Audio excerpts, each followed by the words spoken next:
Hey guys, Chad here, C&D Garage Toys. So today I got a package in the mail from Amazon. It is a key fob cover. I was looking for something a little more rugged. I put it in like my coat pocket and stuff like that. I don't really put it in my pocket or anything. Ran across this one. Comes in two colors, black and red. I ordered the black one. But it is the JE car key fob cover case. It's supposed to have like some cutout for you can read Jeep in the back and stuff. It works for the JL, the JLU, and the JT naturally because they've all got the same key. I can try to get that there where you can see it, but I don't. It's probably too small to focus in. But anyways, I got that in the mail. So let's go inside here and we'll get the key fob and get that in for you guys and let you see that process of what it is. So hang on just a second, we'll go inside. Okay guys, so here we have the key fob. It's a little different than some of the other key fobs out there as far as size and stuff like that. Mine's still fairly new. I think I've only dropped it once, surprisingly. So anyways, it does have the switchblade key in it to work the door lock should the battery end up failing on you. We are also going to cover the battery replacement in it and the battery size while we're doing this video and putting this cover on it. So we'll try to make this as quick and painless as possible. To remove the back to expose the battery, there's a little slot here on the bottom. Just take a regular flathead screwdriver. You're going to pop that dude in there. You push it in as far as you can get it. Try to keep from messing your case up. It'll pop up right there. It is a little tough to get off. And it feels like you're going to break it at times. And they should have made that just a little bit easier, I think. So anyways, it just pops off there. So, and that battery size there is a CR2450. Let's turn it around there where we can kind of see it. So if you have to replace the battery, that's what size it is, the CR2450. So, and we can tell it's got a nice little O-ring in there to seal that up. That way it's water resistant. I don't know how waterproof it is.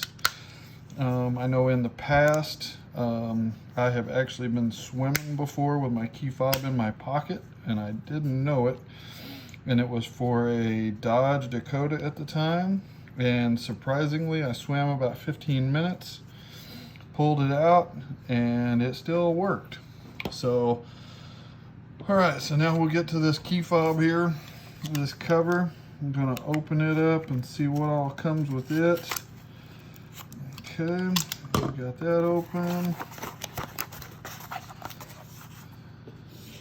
And slide that over. Comes in a little plastic bag. Looks like it's got an Allen wrench in it too. Kind of big and bulky. I thought it might be a little thinner than this, but this dude here is aluminum. No plastic case here, which I'm okay with. It's pretty heavy made.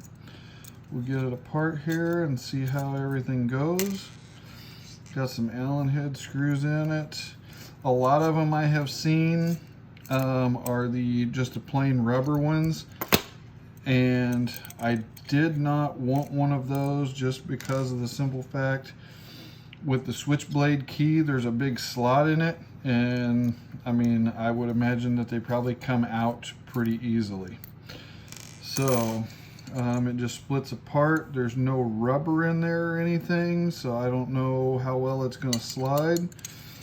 If you notice there's a little Easter egg there of a Jeep grill, and that is on both sides. It does have the cutout for the Jeep. So as you can see, it looks like it's going to fit fairly well in there. So we'll get that in there and see what it looks like. let's put it in the right way. How about that? So we get that in, and that's what it's going to kind of look like. So let's put our screws in.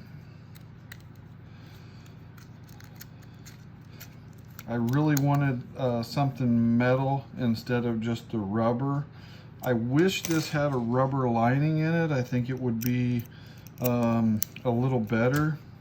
I ordered this off Amazon. I think it was about $25. They do make them where they look like a little red jerry can. This one comes in black and red, so if you wanted a red one, I think the red is probably pretty bright, kind of like an anodized aluminum. And we'll just tighten those down. It does add a little heft to your key, so it is going to weigh a little more. Me, myself, when I drive my Gladiator, that's pretty much going to be it that I have in my pocket. I'll have my keychain on it with my house key on it. And that's probably going to be about it. I don't have a whole lot of keys, so get a little plug here for Expressway Dodge here in Evansville, Indiana, where I bought it. Really awesome people. Go in and see Eddie Goebel Jr. Talk to him. Super nice guy. Got me a good deal on it. Ordered it up for me. And Chris Skaggs did my financing. Super great guy. I've known him for quite a while now and bought some vehicles off him before he went to finance. But I highly encourage you, if you're in the area, to stop by Expressway and talk to them. And we'll kind of go from there. But Kenny Luttrell, he's there also. Super great guy. My wife's known him and Chris for quite a while.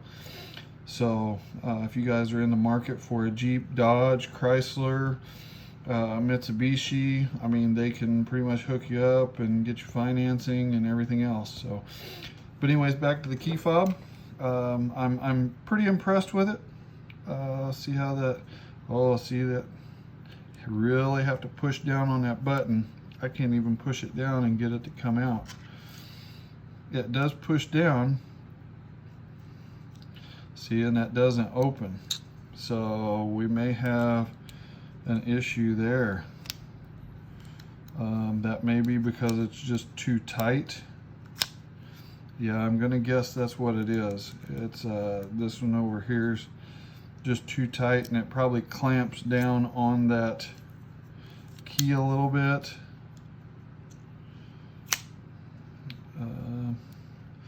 But luckily, probably never use it actually. So for the safety it provides of not being able to scuff up my key by dropping it, really like that advantage of it. So anyways, just a quick little video here on the key fob. So there we go.